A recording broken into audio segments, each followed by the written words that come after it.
இப்போ அமாவாசை ஸ்டார்ட் ஆகும்போது ஒரு சில பேர் வீட்டில் வந்து என்ன பண்ணுவாங்க, அமாவாசை கும்பிடுவாங்க.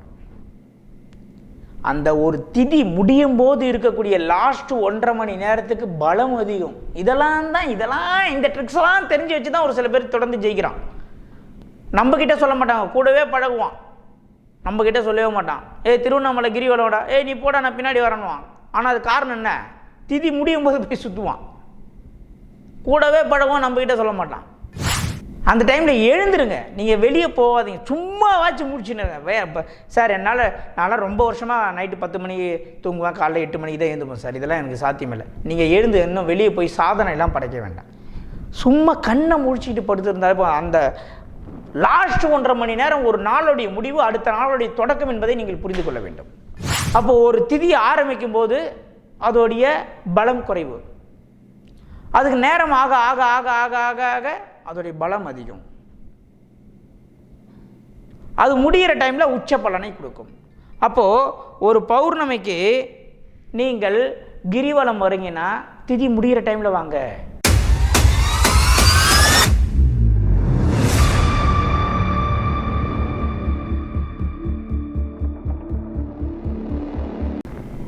அனைவருக்கும் வணக்கம். நான் உங்கள் ஏஎல்பி ஜோதிடர் சம்பத் சுப்பிரமணி. இன்று நாம் பார்க்கக்கூடிய தலைப்பு என்னன்னா, பிரம்ம முகூர்த்தம். பிரம்ம முகூர்த்தத்தின் ரகசியம் என்ன? முதல்ல ஒரு முகூர்த்தம்னா என்னன்னு தெரியும். முகூர்த்தனாலே 1.5 மணி நேரம் தான். 6-7 கல்யாணம், 7:30 9 9:10 இப்படி சொல்லி கேள்விப்பட்டிருப்பீங்க. அப்போது 1 மணி நேரம் 30 நிமிடம். 1.5 மணி நேரம் என்பது ஒரு முகூர்த்தத்துடைய கால அளவு. ஒரு முகூர்த்தம் என்பது 1.5 மணி நேரம் என்பது அதோடைய கால அளவு. இதை நாம் எப்படி எடுத்துக்கணும்னா, அதாவது விடிய காத்தால சூரியன் எத்தனை மணிக்கு உதிக்குதோ அதுலேருந்து 1.5 மணி நேரம் முன்னாடி கணக்கு எடுத்துக்கங்க. ரொம்ப போட்டு கன்ஃபியூஷன், புதிய கணக்குலாம் நான் சொல்லலை. இன்றைக்கி சூரிய உதயம் 6:30 மணிக்குன்னு வைங்களேன், 5 மணிக்கு பிரம்ம முகூர்த்தம் ஸ்டார்ட். 5 to 6:30 கணக்கு எடுத்துக்கணும். இது பாருங்கள், இந்த 4:30 அப்படிலாம் நீங்கள் குழம்ப வேண்டாம். குழப்பாமல் உங்களை எளிதாக நான் புரிந்து கொள்ளும் வகையில் சொல்கிறேன். சூரியன் உதயத்திற்கு முன்னாடி இருக்கக்கூடிய 1.5 மணி நேரத்தில் நீங்கள் செய்யக்கூடிய விஷயம் சக்ஸஸ், 100% சக்ஸஸ். ஏன் அப்படின்னா, நல்லா கேட்டுங்களேன், இது இன்னும் புரிகிற மாதிரி சொல்கிறேன். பௌர்ணமி ஸ்டார்ட் ஆகிற டைமில் சுற்றுவாங்க கிரிவலம். நல்லா விஷயம் தெரிஞ்சு நல்லா நுணுக்கமான ஆள் எப்போ தெரியுமா சுற்றுவாங்க? பௌர்ணமி முடியக்கூடிய 1.5 மணி நேரத்துக்கு முன்னாடி சுற்றுவாங்க. இதை நல்ல விஷயம் தெரிஞ்சவங்க இந்த வீடியோ பார்த்தாங்கன்னா நம்மக்கிட்ட இருக்கிற வெயிட்டேஜான விஷயங்கள் என்னன்றது அவங்களுக்கு தெரிஞ்சிடும். அடடா, இவர் சொல்கிறதுல பெரிய வெயிட்டேஜ் இருக்குன்னு புரிஞ்சுப்பீங்க. ஏன்னா இப்போ அமாவாசை ஸ்டார்ட் ஆகும்போது ஒரு சில பேர் வீட்டில் வந்து என்ன பண்ணுவாங்க, அமாவாசை கும்பிடுவாங்க. அந்த ஒரு திதி முடியும் போது இருக்கக்கூடிய லாஸ்ட் 1.5 மணி நேரத்துக்கு பலம் அதிகம். இதெல்லாம் இந்த ட்ரிக்ஸ்லாம் தெரிஞ்சு வச்சு தான் ஒரு சில பேர் தொடர்ந்து ஜெயிக்கிறான். நம்மக்கிட்ட சொல்ல மாட்டாங்க, கூடவே பழகுவான். நம்மக்கிட்ட சொல்லவே மாட்டான், திருவண்ணாமலை கிரிவலோட நீ போட நான் பின்னாடி வரணுவான். ஆனால் அது காரணம் என்ன, திதி முடியும் போது போய் சுற்றுவான். கூடவே பழகுவான், நம்மக்கிட்ட சொல்ல மாட்டான். நம்ம அப்படி கிடையாது. ஒரு திதி முடியும் போது இருக்கக்கூடிய கடைசி 1.5 மணி நேரத்துக்கு பலம் ஜாஸ்திங்க. அது அமாவாசையாக இருக்கட்டும், பௌர்ணமியாக இருக்கட்டும். அதே மாதிரி தான் ஒரு நாள் முடிய போது, அதாவது எப்படி ஒரு நாள் சூரியன் உதயமாகி மறுநாள் சூரியன் உதயம் ஆகிறதுக்கு முன்னாடி இருக்குது பாருங்க, அப்போ தான் ஒரு நாள் முடியுது. அந்த ஒரு நாள் முடியும் போது லாஸ்ட்டில் இருக்கக்கூடிய 1.5 மணி நேரத்துக்கு பலம் ஜாஸ்தி. அந்த 1.5 மணி நேரத்தில் நீங்கள் ஒரு விஷயம் செய்யும்போது அதை அடித்து தூக்கிடும். எப்படியாப்பட்ட விஷயமா இருந்தாலும் அது மாறி மாறி வருங்க. எப்படின்னா, இன்றைக்கி 6 மணிக்கு சூரிய உதயம்னு வைங்களேன், இங்கே 6 மணினா என்ன கணக்கு வரும்? 1.5 மணி நேரம் முன்னாடி கணக்குனா 6 மணிக்கு சூரியன் உதயம் ஆகுதுங்க, 4:30 மணி கணக்கு எடுத்துக்கணும். எப்படி 4:30 மணி 1.5 மணி நேரம். இன்றைக்கி 6:30க்கு சூரிய உதயம், அப்போ எத்தனை மணிக்கு? 5 மணி கணக்கு எடுத்துக்கணும். அப்போ சூரிய உதயத்திலிருந்து 1.5 மணி நேரத்துக்கு முன்னால் தான் ஒரு நாள் முடிகிறது, அடுத்த நாள் தொடங்க போகிறது. அந்த ஒரு நாள் முடியும் பொழுது நீங்கள் செய்யக்கூடிய விஷயம், இன்றைய நாள் முடிகிறது. அடுத்த நாள் தொடங்க போகிறது. தொடங்க போகிற நாளுக்கு முன்னாடியே நீங்கள் எழுந்து நின்று அந்த நாளை வரவேற்கும் பொழுது நீங்கள் செய்யக்கூடிய விஷயம் சக்ஸஸ், 100% சக்ஸஸ். நம்ம என்ன நினச்சிக்கிறோம், நைட்டு 2 மணி 3 மணி 1 மணிக்கெலாம் எழுந்து உட்காந்துக்கின்னு கஷ்டம் தீரணும், பிரச்சனை தீரணும்னு எதனா ஒரு மந்திரத்தை சொல்லிக்கின்னு தூங்காத, வீட்டில் இருக்கிறவங்களை டிஸ்டர்ப் பண்ணிக்கின்னு, இதெல்லாம் கிடையாது. ஒரு நாள் என்னைக்கு தொடங்குது, சூரிய உதயம் தான் தொடக்கம். 1950 40 60 பிறந்தவங்களுடைய ஜாதகம்லாம் எப்படி எழுதப்பட்டதுன்னா, சூரிய உதயத்திலிருந்து மறுநாள் சூரிய உதயம் வரைக்கும் ஒரே டேட்டு தான்.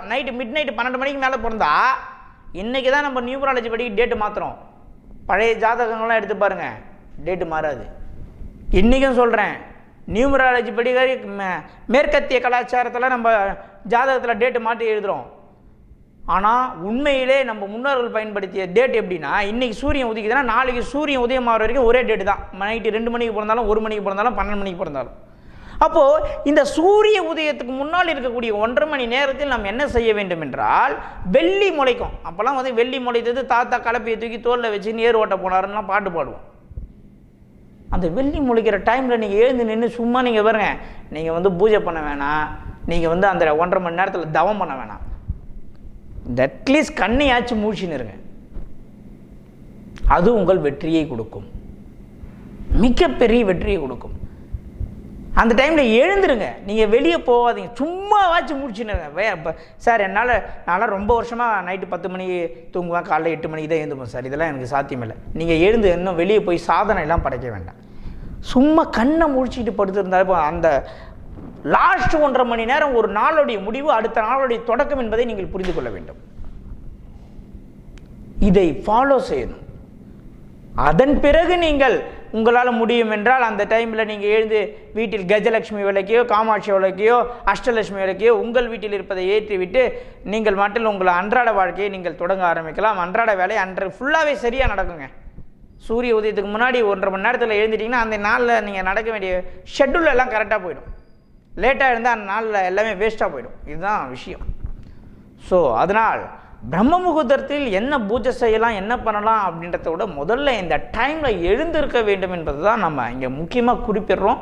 அதுலேயும் சூரிய உதயத்துக்கு முன்னாடி 1.5 மணி நேரத்தை பர்டிகுலராக அந்த டைமை நம்ம குறிப்பிடுறோம். ஒரு முகூர்த்தம்னா 1.5 மணி நேரம் தான். ஒரு நாளுடைய முடிவு, ஒரு நாளுடைய தொடக்கம் என்பது லாஸ்ட் 1.5 மணி நேரத்தை நம்ம கணக்கில் கொள்கிறோம். அந்த டைமை நீங்கள் எப்படி யூஸ் பண்ணிக்கிறீங்கன்னா, அந்த நேரத்தில் நீங்கள் எழுந்து விட வேண்டும். நீங்கள் வேலைக்கு போங்க, பூஜை பண்ணுங்கள், கோயிலுக்கு போங்கலாம் சொல்லலாம். அந்த டைமில் நீங்கள் எழுந்தாலே அன்றைய நாளில் உங்களுக்கு நடக்கக்கூடிய விஷயங்கள் சரியாக நடந்து வரும். அதனால் அனைவருமே ஒவ்வொரு நாளைக்கும், இப்போல்லாம் இந்த மாதம் ஃபுல்லாகவே, ஆனி மாதம் ஃபுல்லாகவே உங்களுக்கு பிரம்ம முகூர்த்தம் டைம் எப்படி வரும் அப்படின்னு கேட்டிங்கன்னா,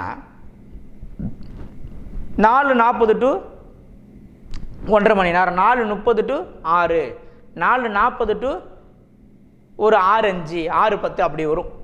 சரிங்களா? லாஸ்ட் 1.5 மணி நேரம் அப்படி தான் கணக்கில் வரும். அனைவருமே இந்த மாதிரியான காலகட்ட நேரங்களில் லாஸ்ட் 1.5 மணி நேரம் நீங்கள் எழுந்துக்கணும்.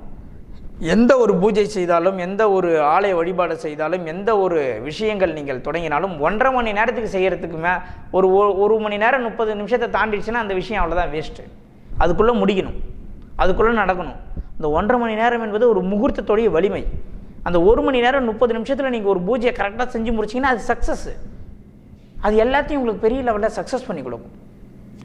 அந்த 1.5 மணி நேரத்துக்கு முன்னாடி நீங்கள் அன்றைக்கி நாளுக்கு எழுந்துட்டிங்கன்னா எல்லாமே கரெக்டாக நடந்துடும். ஒரு பௌர்ணமி கிரிவலம் கூட, நான் ஏன் தெரியுமா இதெல்லாம் நிறைய விஷயங்கள் நான் சொல்கிறதில்ல. இப்போ பௌர்ணமிக்கு போய் லாஸ்ட்டு ஒரு 4 மணி நேரம் பௌர்ணமி முடிய போதில்ல, அப்போ போய் கிரிவலம் இருந்தீங்கன்னா பலன் அதிகம் சொன்னால் மொத்த கூட்டமும் அந்த டைமில் போயிடுவீங்க. இப்போ நிறைய கோவிலில் நம்ம மேலே சொல்கிற கம்ப்ளைண்ட் என்னென்னா, நீங்கள் சொல்கிற டைம் மேலே ஓவரால் லேக் ஆகுது சார்.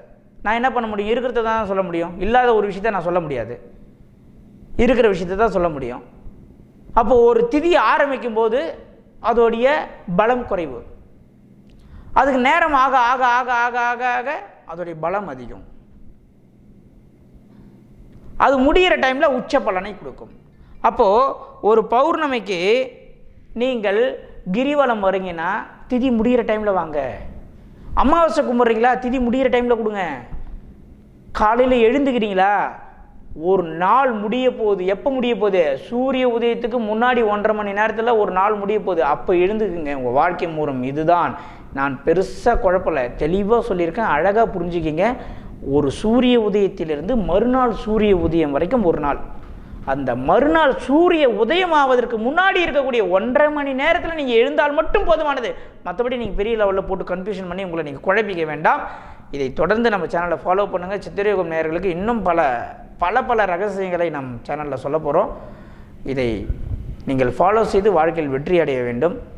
வெற்றி அடைந்து வாழ்க்கையில் மிகப்பெரிய சாதனையாளர்களாக புரிய வேண்டும். மீண்டும் இது போன்ற ஒரு பதிவில் உங்களை சந்திக்கிறேன். அதுவரை உங்களிடம் இருந்து விடைபெறுவது ஏல்பி சம்பத் சுப்பிரமணியன். நன்றி, வணக்கம்.